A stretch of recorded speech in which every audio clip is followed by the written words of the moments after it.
Charge अपनी force को किस तरह से विदाउट एनी कांटेक्ट एक जगह से दूसरी जगह तक कैसे पहुंचाती है। जैसे ग्रेविटी है, वो भी इसी तरह की फोर्स है कि दो मासेस के कांटेक्ट के सिवा मास एक दूसरे को अट्रैक्ट कर लेते हैं। एनी फिजिकल कांटेक्ट उनके दरमियान कोई नहीं होता। तो मैकेनिज्म जो होता है ग्रेविटी का और इलेक्ट्रोस्टैटिक फोर्स का सेम होता है। तो इस टॉपिक के अंदर हम ये बात डिस्कस करेंगे कि एक चार्ज दूसरी चार्ज को फिजिकली कांटेक्ट में आने के सिवा किस तरह से अपनी फोर्स ट्रांसफर करती है, तो उसके बारे में हम डिस्कस करेंगे। और ये चीजें हम पढ़ते हैं जिस टॉपिक के अंदर, ये होता है हमारा इलेक्ट्रिक फील्ड। ठीक है, इसको हम कहेंगे इलेक्ट्रिक फील्ड। ठीक है बेटा, अब इलेक्ट्रिक फील्ड जो होती है इसको जाहिर किया जाता है ई से, और ये वेक्टर क्वांटिटी आगे हमें पता लग जाएगा कि ये वेक्टर क्यों होती है। तो ये इलेक्ट्रिक फील्ड के बारे में हम डिस्कस करेंगे। अब देखें, इलेक्ट्रिक फील्ड के बारे में दो कॉन्सेप्ट्स हैं कि एक चार्ज दूसरी चार्ज तक जो फोर्स पहुंचाती है वो किस तरह से पहुंचती है, इसके बारे में दो कॉन्सेप्ट्स हैं। एक वो कॉन्सेप्ट है जो बिफोर फेराडे और मैक्सवेल और फेराडे ने इलेक्ट्रिसिटी, करंट इलेक्ट्रिसिटी, इलेक्ट्रोस्टैटिक्स और इलेक्ट्रोमैग्नेटिज्म में बड़ा काम किया है मैक्सवेल और फेराडे ने। बेटा फेराडे जो होता है उससे और मैक्सवेल की थ्योरी से पहले अलग कॉन्सेप्ट था। मैक्सवेल और फेराडे की थ्योरीज के बाद कॉन्सेप्ट चेंज हुआ है। तो दोनों कॉन्सेप्ट्स हैं। पंजाब के अंदर और केपी के अंदर सिर्फ एक कॉन्सेप्ट है, सिंध के अंदर दोनों कॉन्सेप्ट्स हैं। तो मैं दोनों कॉन्सेप्ट्स आपको बता देता हूँ। ठीक है, तो पहले कॉन्सेप्ट जो होता है, इस कॉन्सेप्ट के अंदर जो पहला कॉन्सेप्ट है, ये कॉन्सेप्ट है बिफोर मैक्सवेल एंड फेराडे। ये कॉन्सेप्ट है बिफोर मैक्सवेल एंड फेराडे। से पहले क्या कॉन्सेप्ट था? इलेक्ट्रोस्टैटिक फोर्स के बारे में। बेटा कॉन्सेप्ट ये था कि electrostatic force electrostatic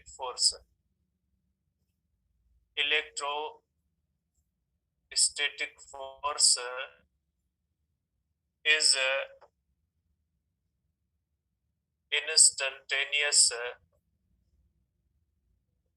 instantaneous and force at distance without any effect of medium।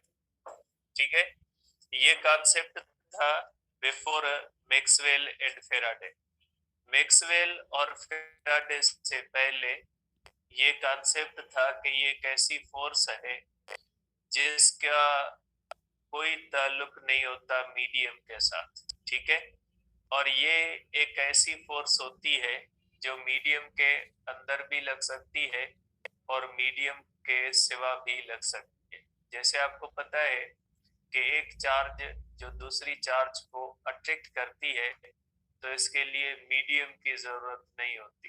जैसे इलेक्ट्रोमैग्नेटिक वेव्स होती है, उनको फैलने के लिए मीडियम जरूरी नहीं होता, जबकि मैकेनिकल वेव्स के लिए मीडियम जरूरी होता है। तो एक चार्ज की फोर्स को दूसरी चार्ज तक पहुंचने के लिए किसी भी मीडियम की जरूरत नहीं होती। वो मीडियम के अंदर भी होती है और मीडियम के बाहर, मीडियम के सिवा भी होती है। जैसे अगर दो चार्जेस को वैक्यूम में रख देंगे तो दो चार्जेस वैक्यूम के अंदर भी एक दूसरे को अट्रैक्ट भी कर सकती है और रिपेल भी कर सकती है। और इस फोर्स को इंस्टेंटेनियस फोर्स माना जाता था। इंस्टेंटेनियस फोर्स का मकसद है कि ऐसी फोर्स जो अचानक लगे, जैसे फॉर एग्जांपल अगर आप किसी गली में जा रहे हैं और गली के अंदर अगर कोई डॉग है, अगर कोई कुत्ता है, वो बैठा हुआ है, तो आप देखते हैं कि जैसे ही हम उस जो है वो गली के डॉग के साइड में आए तो वो अचानक जो होता है वो हमारे ऊपर हमला कर देता है। तो ये जो अचानक से इफेक्ट होता है इसको हम कहते हैं इंस्टेंटेनियस इफेक्ट। तो पहले ये माना जाता था कि जो एक चार्ज पड़ी होती है, जैसे ही दूसरी चार्ज उसके करीब आती है तो ये एक चार्ज से फोर्स निकलती है और अचानक जाके दूसरी चीज को पकड़ लेती है। जैसे फॉर एग्जाम्पल कि एक इंसान है, वो इस तरह से हाथ करके खड़ा है, जैसे ही कोई चीज उसके सराउंडिंग में आए वो अचानक उसको इस तरह से हाथ करके पकड़ ले, तो इसको इंस्टेंटेनियस कहा जाता है। तो इंस्टेंटेनियस का मकसद है कि ऐसा इफेक्ट जिसमें जब कोई भी एक चीज दूसरी चीज की रेंज में आए तो एक चीज से अचानक फोर्स निकले और दूसरी चीज को पकड़ ले, तो इस इफेक्ट को कहा जाता है इंस्टेंटेनियस इफेक्ट। तो बिफोर मैक्सवेल और फेराडे ये कॉन्सेप्ट था कि एक चार्ज डिस्टेंस से फोर्स एट अ डिस्टेंस मकसद है ये फोर्स सम डिस्टेंस से लगती है और इसका मीडियम से कोई ताल्लुक नहीं, और ये इंस्टेंटेनियस इफेक्ट होता है। आप इसको इस तरह से कर सकते हैं कि फॉर एग्जांपल ये एक चार्ज है, ठीक है, एक कोई और चार्ज इसके चार्ज क्यू है और सपोज करें एक चार्ज दूसरी इसके साइड में आती है क्यू नॉट, तो इससे फोर्स निकलेगी और ये फोर्स जाके इसको लगेगी। मीन्स ये एक इंस्टेंटेनियस इफेक्ट है कि जैसे ही किसी गली के डॉग के साइड में हम आए और वो अचानक हमारे ऊपर हमला करते, ऐसा नहीं होता कि वो दूर से ही अगर भौंक रहा होता है तो हमें पता लग जाएगा और हम रास्ता चेंज कर लेंगे। ऐसा होता कि ये चार्ज से ही हिला रही और इस चार्ज को पता लग जाए कि अगर मैं आगे जाऊंगी तो अट्रैक्ट भी हो सकता है, रिपेल भी हो सकता है, तो ये दूर से ही भाग जाए। ऐसे नहीं होता कि ये इंस्टेंटेनियस इफेक्ट होता है।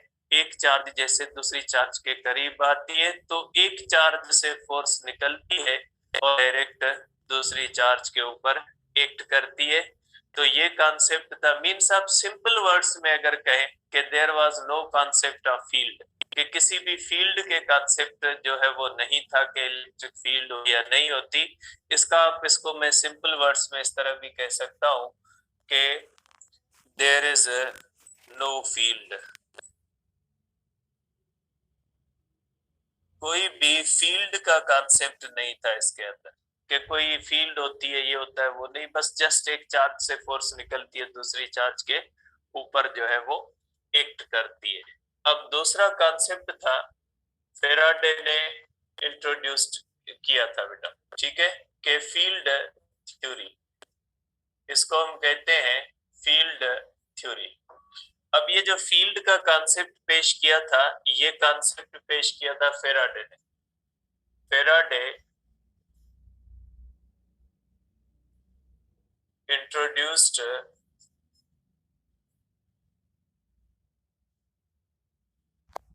novel idea of electric field। बेटा फेराडे ने उस वक्त सबसे नया कॉन्सेप्ट, नोवेल आइडिया जो था, एक बहुत ही जो है वो अलग तरीके से एक नया कॉन्सेप्ट पेश किया जिसको कहा जाता है फील्ड। इससे पहले फील्ड का कोई तस्वर नहीं था।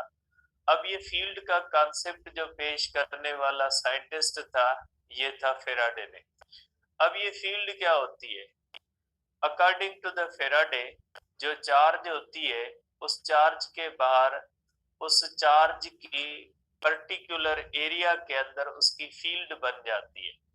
ठीक है, आप ये कह सकते हैं इसको, जैसे फॉर एग्जांपल एक बड़ा ग्राउंड हो, अंधेरा हो उसके अंदर, और उसके अंदर एक बल्ब हम ऑन कर दें और हम दूर से अगर उसको देखें तो हम देखेंगे उस अंधेरे वाले ग्राउंड के अंदर जहाँ पे बल्ब है वहां पे बल्ब के बाहर रोशनी का एक दायरा बन जाएगा, ठीक है, और उस रोशनी के दायरे से बाहर फिर अंधेरा होगा। तो हम कहते हैं कि इस बल्ब के बाहर लाइट की एक फील्ड बन गई, ठीक है।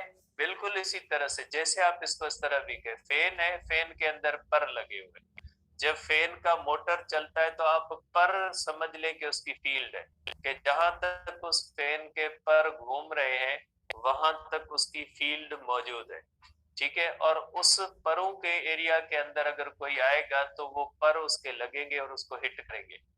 जैसे बल्ब होता है, बल्ब को जब ऑन करते हैं तो बल्ब अगर छोटा होता है जिसके अंदर कम रोशनी होती है तो उसके बाहर रोशनी का एक कम एरिया कवर होता है, और अगर बड़ा बल्ब है तो उसके बाहर रोशनी का एक बड़ा एरिया कवर होता है। इसी तरह से जो चार्ज होती है उसमें भी आप कह लें कि एक रोशनी निकलती है, ठीक है, आप रोशनी कह लें उसको, कि हर चार्ज के बाहर से एक रोशनी निकलती है, जिस रोशनी को हम देख नहीं सकते। बल्ब की लाइट को हम देख सकते हैं, लेकिन आप ये कह लें कि चार्ज की लाइट को हम नहीं देख सकते। तो जिस तरह से बल्ब से एक रोशनी निकलती है, इसी तरह से चार्ज से आप कह लें कि एक रोशनी निकलती है जो उस चार्ज के बाहर इसी तरह से एरिया को कवर कर लेती है जिस तरह से बल्ब के बाहर रोशनी एरिया को कवर कर लेती है, ठीक है। तो आप कह सकते हैं कि फेराडे ने कहा कि जिस तरह से हम अंधेरे में बल्ब जलाते हैं तो बल्ब से रोशनी निकलती है और बल्ब के बाहर एक एरिया कवर कर लेती है, उस एरिया के अंदर कोई ऑब्जेक्ट आएगा तो उस पर रोशनी पड़ेगी और वो एरिया हमें नजर आएगा, वो ऑब्जेक्ट हमें नजर आएगा। लेकिन अगर बल्ब के रोशनी वाले एरिया से वो ऑब्जेक्ट बाहर चला जाएगा तो हमें नजर नहीं आएगा।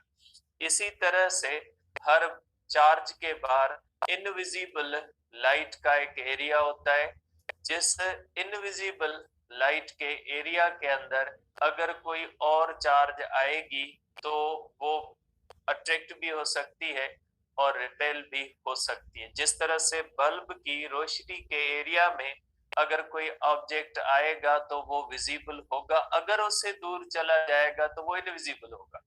इसी तरह से अगर कोई भी चार्ज है उसके बाहर इनविजिबल लाइट का एक एरिया आप कंसीडर कर ले, और उस इनविजिबल जो एरिया होता है लाइट का उसके अंदर अगर कोई दूसरी चार्ज आएगी वो अट्रैक्ट भी होगी और रिपेल भी होगी, तो उस एरिया को हम कहते हैं इलेक्ट्रिक फील्ड। तो आप कह सकते हैं कि हर चार्ज के बाहर एक ऐसा एरिया होता है जिस एरिया के अंदर उस चार्ज का असर हर वक्त मौजूद होता है, ठीक है। और वो एरिया जो होती है वो मीडियम पे भी डिपेंड करती है। अगर मीडियम नहीं है तो वो एरिया बड़ी होगी, अगर मीडियम होगा तो वो एरिया छोटी होगी। जैसे अगर क्लियर जो एटमॉस्फेयर है तो बल्ब की रोशनी दूर तक जाएगी, अगर फॉग है, अगर धुआं है तो उसके अंदर बल्ब की रोशनी दूर नहीं जाएगी। तो बेटा बल्ब के बाहर जो रोशनी का एरिया होता है वो भी डिपेंड करता है एयर की क्लियरनेस के ऊपर। अगर क्लीन एयर है, एटमॉस्फेयर क्लीन है, तो बल्ब के बाहर रोशनी का जो एरिया बनेगा वो बड़ा बनेगा। लेकिन अगर फॉग है, अगर स्मोक है, तो उसी बल्ब का एरिया छोटा बन जाएगा। बिल्कुल इसी तरह से अगर एक चार्ज है उसकी उसको वैक्यूम में रखते हैं तो उसकी फील्ड बड़ी बनती है, और अगर उसको किसी मीडियम में रखते हैं तो उसकी फील्ड छोटी बनती है। मींस इलेक्ट्रिक फील्ड पे मीडियम का असर होता है, और हर मीडियम जो होता है वो इलेक्ट्रिक फील्ड को कम कर देता है। आप बल्ब का कंसीडर कीजिएगा तो ये कॉन्सेप्ट समझना आपके लिए आसान हो जाएगा कि जिस तरह से किसी भी लाइट इमिटिंग बॉडी के बाहर एक लाइट का दायरा बनता है, एक एरिया बनती है जिसके अंदर उस ऑब्जेक्ट की, उस लाइट इमिटिंग बॉडी की रोशनी को देखा जा सकता है एक पर्टिकुलर एरिया के अंदर। और लाइट इमिटिंग बॉडी छोटी होगी, उसमें से कम लाइट निकलेगी तो वो एरिया कम होगा, अगर बड़ी होगी तो उसमें ज्यादा एरिया कवर होगा। इसी तरह से एक एरिया बनता है जिस एरिया को हम इलेक्ट्रिक फील्ड कहते हैं। अगर बड़ी चार्ज है तो एरिया बड़ा बनेगा, अगर छोटी चार्ज है तो एरिया छोटा बनेगा। मींस बड़ी चार्ज की इलेक्ट्रिक फील्ड बड़ी बनेगी और छोटी चार्ज की इलेक्ट्रिक फील्ड छोटी बनेगी। और ये इलेक्ट्रिक फील्ड मीडियम के अंदर भी बन सकती है और ये इलेक्ट्रिक फील्ड बगैर मीडियम के भी बन सकती है। इसका जरूरी नहीं है कि मीडियम हो और ये भी जरूरी नहीं है कि मीडियम ना हो। अगर मीडियम होगा तो भी चार्ज अपने बार फील्ड बना लेगी और अगर मीडियम नहीं होगा तो भी चार्ज अपने बार फील्ड बना लेगी। लेकिन मीडियम जो होता है वो इलेक्ट्रिक फील्ड पे असर जरूर करता है और मीडियम की वजह से इलेक्ट्रिक फील्ड श्रिंक हो जाती है, छोटी हो जाती है। तो आप अब कह सकते हैं कि हर चार्ज के बाहर एक एरिया होता है जिस एरिया के अंदर उसकी इलेक्ट्रिक फील्ड होती है और उस इलेक्ट्रिक फील्ड के अंदर अगर कोई और चार्ज आएगी तो वो अट्रैक्ट भी हो सकती है और रिपेल भी हो सकती है। तो मेरे ख्याल में अब ये चीज क्लियर हो गई होगी कि फील्ड किसको कहा जाता है। तो फील्ड को आप इस तरह से डिफाइन कर सकते हैं कि ये modified space around a charge where other charge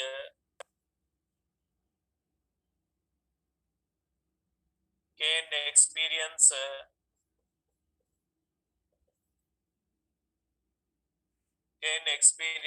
electrostatic force. Electrostatic force is called electric field. बेटा इसको हम कहते हैं इलेक्ट्रिक फील्ड। वो मॉडिफाइड स्पेस जिसके अंदर उस चार्ज का इफेक्ट महसूस किया जा सकता है। फर्ज करें बेटा कौन से ये है हमारे पास चार्ज, तो इस चार्ज के बाहर इस तरह से एक स्पेस बनता है जिसको हम कहते हैं इलेक्ट्रिक फील्ड। सपोज करें बेटा ये चार्ज 1 कूलम है, इसकी इलेक्ट्रिक फील्ड ये बनी। अगर एक चार्ज है हमारे पास बेटा, अगर उसका मैग्नीट्यूड 2 कूलम है बेटा, अगर 2 कूलम है तो उसकी इलेक्ट्रिक फील्ड बड़ी बनेगी, छोटी चार्ज की छोटी बनेगी और बड़ी चार्ज की बड़ी बनेगी। तो आप कह सकते हैं कि चार्ज या इलेक्ट्रिक फील्ड कह ले बेटा, ठीक है। इलेक्ट्रिक फील्ड जो होती है बेटा, electric field depends upon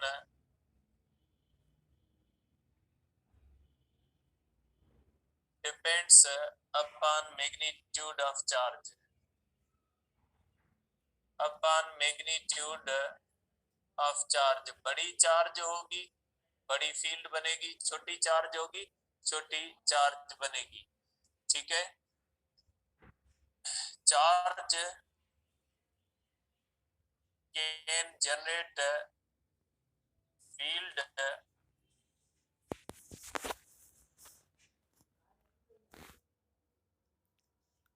in medium as well as without medium। बेटा ये जो फील्ड होती है ये स्पेस के अंदर भी बन सकती है, ठीक है। और field shrinks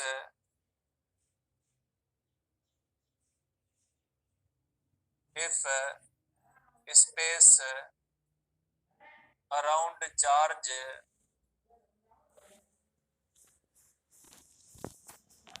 is filled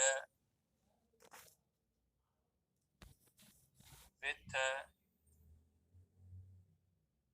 any material।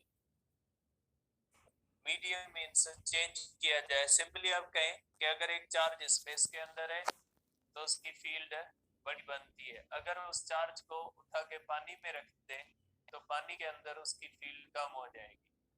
तो सबसे बड़ी जो फील्ड बनती है, ठीक है, वो किस में बनती है बेटा?